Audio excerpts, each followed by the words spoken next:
The realization hit me like a freight train. We were never out of Willow. The room, the hospital, it was all part of the trap. My throat went dry as I stared at the glowing number 42 etched above the door, its faint light pulsing in rhythm with my racing heart. Evan grabbed my arm, his grip trembling but firm. "We can't stay here, Ray," he whispered. "If this is Willow, then the rules are different. We have to move, now." "Move where?" I snapped, my voice louder than I intended. "We don't even know where the hell we are."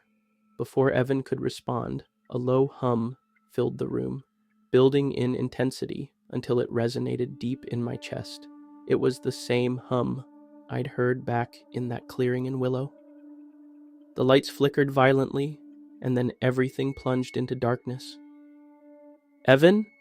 I called out, panic tightening my throat. "I'm here," he said, his voice closer than I expected.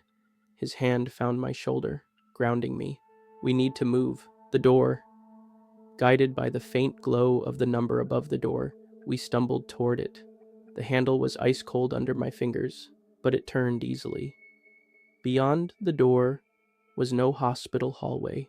Instead, we found ourselves back in the main square of Willow, the fog thick and suffocating. The familiar emptiness of the town greeted us, but something felt different. The shadows were deeper and the silence more oppressive. The air carried an electric charge, making the hairs on the back of my neck stand up. Evan and I exchanged a look. "This place wants us back," he said grimly. "But why?" "To finish what it started," I muttered, scanning the square. The diner's open 24/7 sign flickered weakly in the distance, casting long, distorted shadows across the cracked pavement. The hardware store's shattered windows glinted in the pale light, and the faint hum of the streetlights vibrated in my ears. But what caught my attention was something new, a building that hadn't been there before. It loomed at the edge of the square, its tall, angular shape cutting through the fog like a jagged wound. "That wasn't here last time," Evan said, his voice barely audible. "No," I agreed. It wasn't. The building, black and featureless, save for a single glowing door, seemed to pulse with the same energy as the hole we'd encountered in the school's basement. It was almost as if the town had shifted, rearranged itself to lead us here. Evan pulled me back a step. "Ray, we don't have to go in there. We can find another way out." "And go where?" I countered. "Every road leads back here. You know that." He hesitated, then nodded reluctantly. "Fine, but if we do this, we do it together." We approached the building slowly, every step feeling like an eternity. As we got closer, the hum grew louder, almost deafening, and the air grew heavier, like the atmosphere itself was pushing against us. When we reached the door, it opened on its own, revealing a pitch-black interior that seemed to swallow the light. "This feels like a mistake," Evan said, his voice trembling. "It probably is," I replied, stepping inside. The moment we crossed the threshold, the door slammed shut behind us, plunging us into total darkness.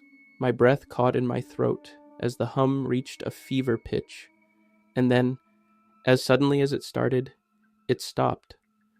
A single light flickered on above us, illuminating a long, sterile hallway. The walls were metallic, the floor a polished black surface that reflected our distorted images. At the end of the hallway stood another door, glowing faintly with the same eerie light as the one we'd just entered. Evan exhaled shakily. "What is this place?" "I don't know," I admitted, "but I think it's the heart of whatever this is." As we made our way down the hallway, a series of faint whispers began to echo around us. At first, they were indecipherable, like a distant breeze. But as we moved closer to the door, they grew clearer.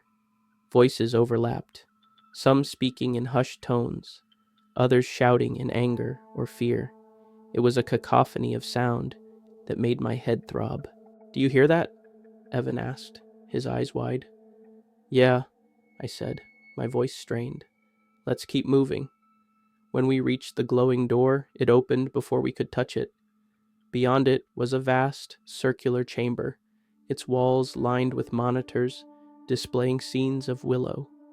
The diner, the school, the square. Each screen showed a different time, some in the past, some in the present, and others in what I could only assume was the future.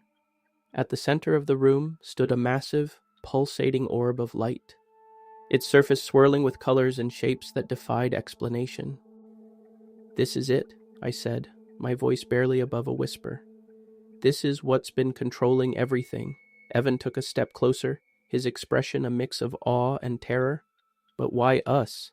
Why bring us here?" As if in response, the orb pulsed violently, and the whispers intensified, converging into a single, deafening voice. "You were chosen," it said, the words vibrating through my very bones. "You will understand soon." I didn't answer. Something felt off. The fog was thicker now, the air humming faintly, and then I noticed my hands. They were faintly glowing, the same eerie light as the orb. Evan held up his own hands, his eyes wide with fear. "Ray, what did it do to us?" The whispers returned, faint and distant, but growing louder, like they were coming from within us. And deep down, I knew Willow wasn't finished with us. Not yet.